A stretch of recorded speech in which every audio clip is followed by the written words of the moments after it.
Yeah, it's me. I've got it. Hold on, hold on. Say that again. Okay.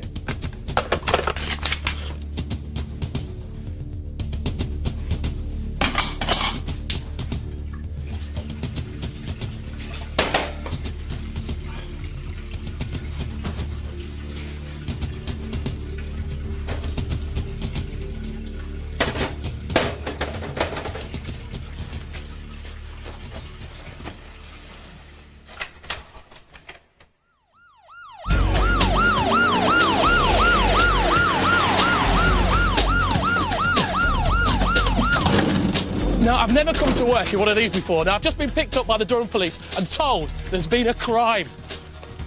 And what Steve doesn't know is that he has to solve this crime and that all the clues involve liquids. All right, mate. Cheers. Hey, Steve. Hello, mate. Good morning, Hello. good morning, good morning. I'm Peter Ablett, Yeah. Director of the National Training Centre for Scene of Crime Examiners. This house has been burgled. It's your challenge to be a scene of crime examiner and recover the evidence. Scene of crime examiners help the police investigate crimes by collecting and recording the evidence. Training to become a scene of crime examiner starts with a 9-week course. Good morning, Steve. Hello, Brian. Whilst you're putting your suit on, I'll tell you what's happened. When I came here this morning, I found that these windows were open, and so I'm assuming that the thief has climbed through this window. Something up here which appears to be blood, Yeah. and I'm going to deal with this blood first. Now, why do I have to put all this clothing on? This is to protect the scene, to make sure that you don't leave anything at the scene and confuse things. Right. So I'm going to take a swab of the blood. I've dipped it into distilled water, which makes it easier for the blood to be collected. You just need a small amount. That's quite sufficient.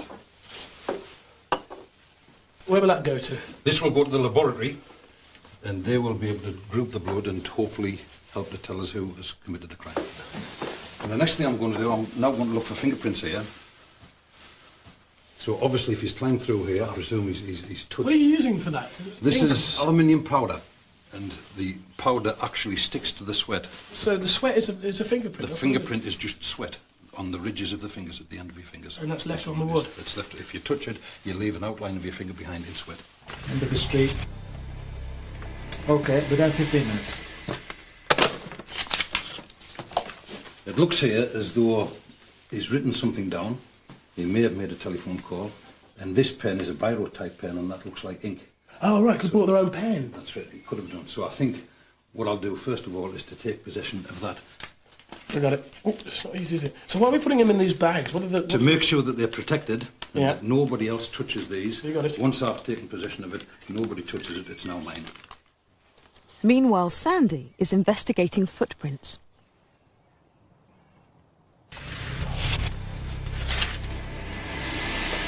There are some other interesting clues here, Steve, which I've already found, and well, there's one down here which is a shoe impression. So it's got some water in, and what I'm doing, I'm taking the water out of the footprint and I'm putting it into this jar. So this can be sent off then to the forensic science laboratory, and they can tell me if there's anything in the water.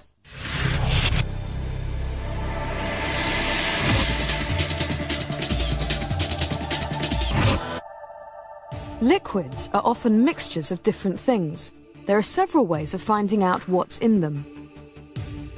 For example, when something like salt is added to water, most of it disappears or dissolves to make a solution. We say that salt is soluble in water. But if you add something like sand to the water, the grains will either hang in the water or form a layer at the bottom of the container. Sand is a solid and doesn't dissolve in water. It's easy to separate the sand from the water because, unlike water, solids can't pass through tiny spaces. So by pouring the mixture through different filters, the sand grains get trapped while the liquid passes through to the beaker.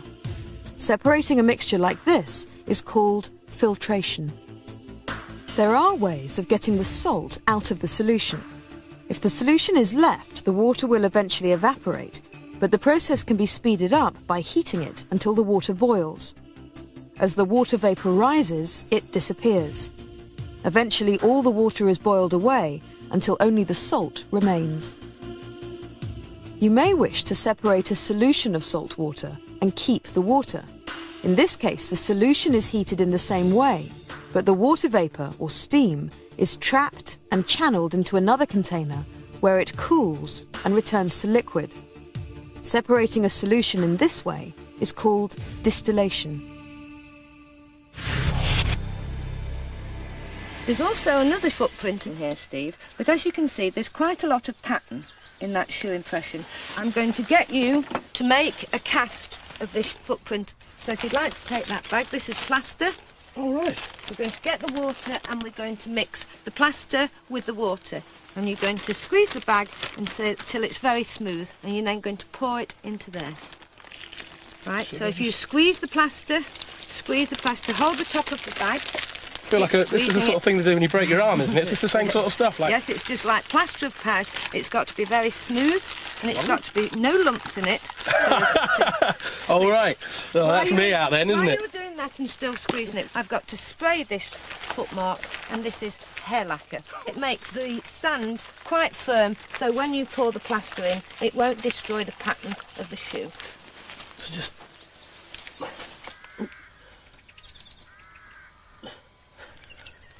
I bet this will just look like a hole in the sand when I'm finished. We should have a nice pattern on the bottom. There's that. Now that will take a time to dry, and when it's dry we'll be able to see what pattern is on the bottom. Right, upstairs to the bedroom, and remember not to touch anything. Oh, hello, Peter. Hi, Steve. How's it going? Oh, not too bad, actually. OK, it looks as though the burglar's been in here. This drawer's disturbed and something might be missing. But I'll get one of the other trainees to photograph it. Right. I think the best thing now is you go down and help out in the kitchen. OK, I'll run down there then.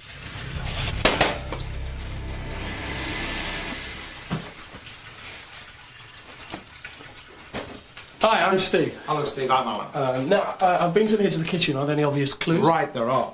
If you look on the floor, Steve, you can see a blood-stained tea towel. It looks like a blood stain. What we're going to do is take this tea towel, put it in this bag, and send it to the forensic science laboratory for examination. Well, why do you want to do that? Well, we want to make a comparison with the stain on the towel with the one on the window where the burglars first come in. In the front room? Right. And what, just to see... To see if they're the same. OK, so if I put that Put it in there, yeah. in there. When we first came to the kitchen, the bottle was lying on its side, and some of the liquid had spilled onto the floor. This has since evaporated. It's a clear liquid, or a fairly clear liquid. The bottle's unmarked, so we don't know what is actually contained in that bottle. It could be dangerous. There's a rather strong smell, maybe bleach, ammonia, but it could be dangerous. So, what are you going to do with that now, then? Well, the time now, Steve, to take all this to the laboratory. And this is where the second part of your challenge now comes in. You will have to decide what all these clues mean and who was our burglar. The laboratory. Hi. Well, I've come in to hide the Casino Crime Training Centre here in Durham. Now, I've got all the evidence. All I've got to do now is find who the criminal is.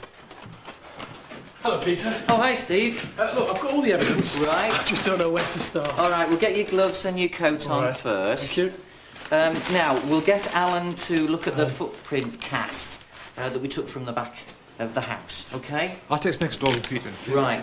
Cheers, mate. Now, Steve, get your gloves on. All right. Let's do the blood first. You can test the stains on the tea towel. OK. And I will test the blood from the window. OK, Doc. We're going to use a special liquid to test. There's your piece of paper there. Just fold it over and rub it on the stain. Quite firmly.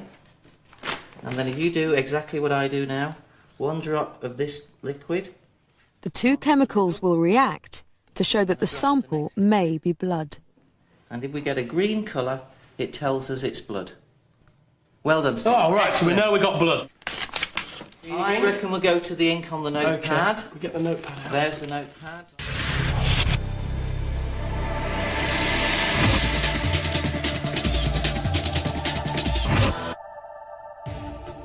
How can you tell if more than one ink of the same colour has been used on a piece of paper? Ink is a mixture of coloured dyes dissolved in water. The mixture, or solution, can be separated to show which colours it contains. It's then possible to find out what kind of ink was used. The writing on this piece of card looks as though it was drawn with one kind of black ink. We can test this by taking a sample of the ink used for each letter and placing it on a special paper that acts like blotting paper. The dish contains a small amount of chemical in the form of a liquid that will dissolve the ink. By leaving the paper to stand in the dish, the liquid will gradually soak into it and move upwards. The liquid causes the dyes in the ink to move with it up the paper. As some dyes move faster than others, they'll start to separate from each other, showing the different colours contained in the ink. The patterns that look the same were written in the same ink, but the different patterns in the other samples show that more than one ink was used on the card. Separating ink dyes in this way is called chromatography. We need to look for fingerprints on the notepad now. So just the aluminium over the... No, we're going to use another special liquid. So first of all, let me tear this off. And you take the forceps. Right, now what you want to do, Steve, is just put it into that liquid. Just drag it through, keep holding it. This chemical will dye any sweat from the finger that might have soaked into the paper and make it visible. The page underneath will also be tested. So I'll lift it across for you. Now, right. You can put the two pieces of paper in using the tweezers. Just trying to be really, really careful. Yeah, that's it. Now this is a special oven. It's got heat and it's got humidity. So it doesn't dry the paper out? That's exactly right, Steve. So we need to close the door, get it firmly shut, and it's going to take about 20 minutes.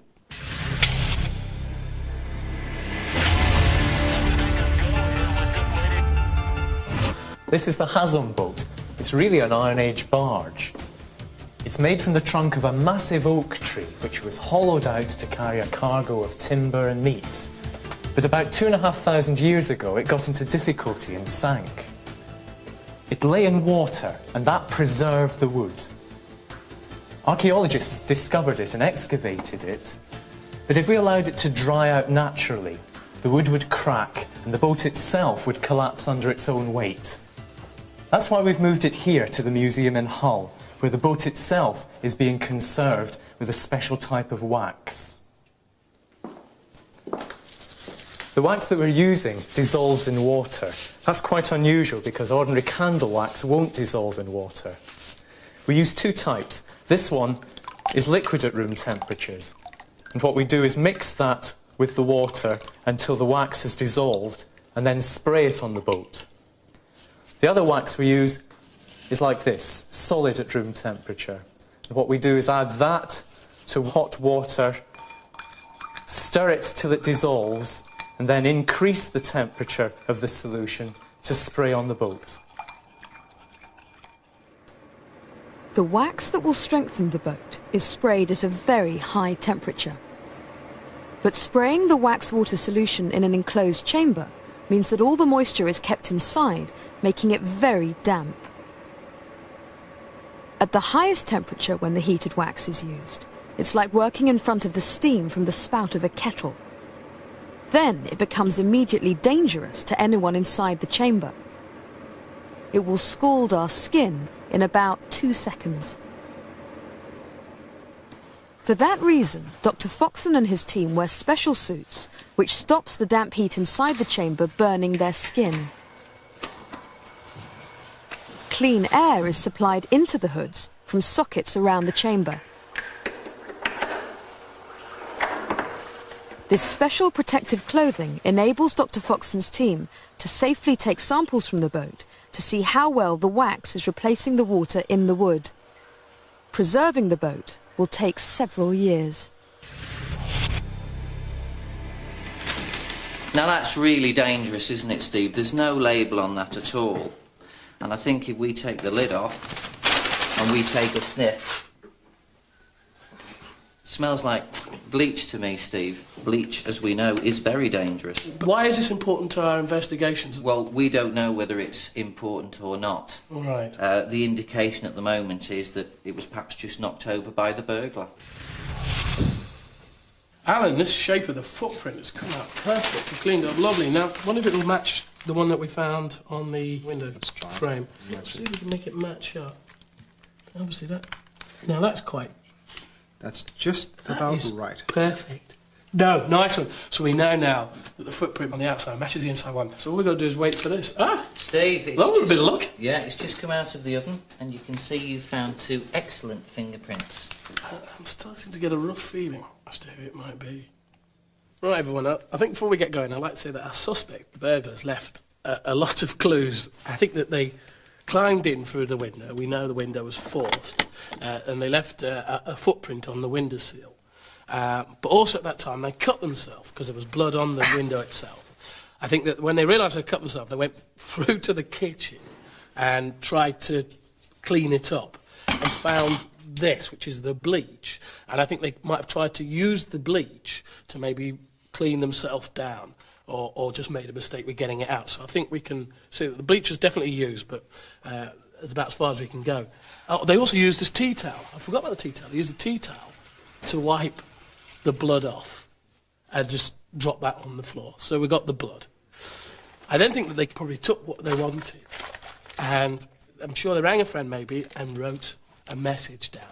So I think we're looking for a burglar who's cut themselves. Now, you've all got cuts. Even you, Sandy, you've got a cut there on your arm. But I don't believe it's you. It's got to be. Have you got a cut? Have you got a cut? Steve, no. Well, no I think that eliminates you then, so there's no cut. They've also got big feet. This is why I don't think it's you, Sandy, because if you look at the cast that we made of the footprint, we'll notice that it's a training shoe of some type, and it's big. It's about a size 10 or something, about the size of my feet. So I think this is the most definite clue. And if I asked Alan to lift up this leg, I think that we would find that this cast goes with his other foot. And so I put it to you, Alan, that you did the burglary. Well, let's see, Steve. We'll watch the video. All right.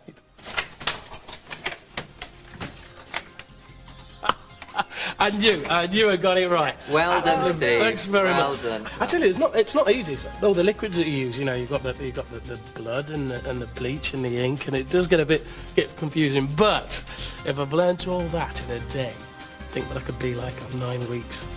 I'm sure you'd make an excellent senior crime examiner, Steve. Thanks very much. Cheers. Okay, cheers. Cheers.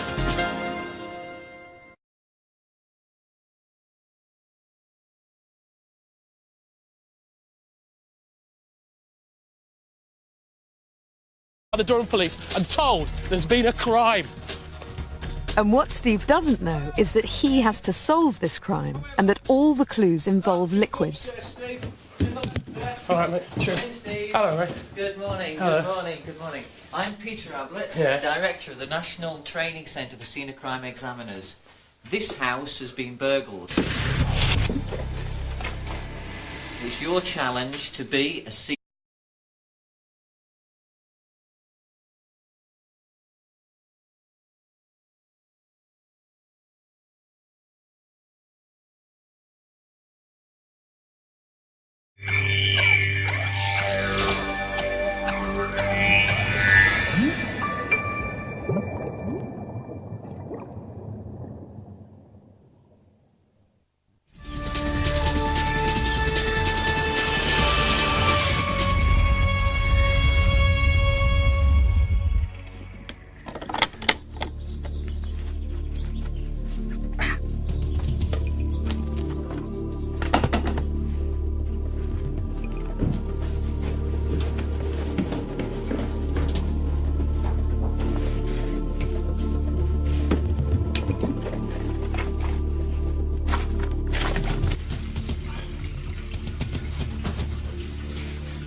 Now, I've never come to work in one of these before. Now, I've just been picked up by...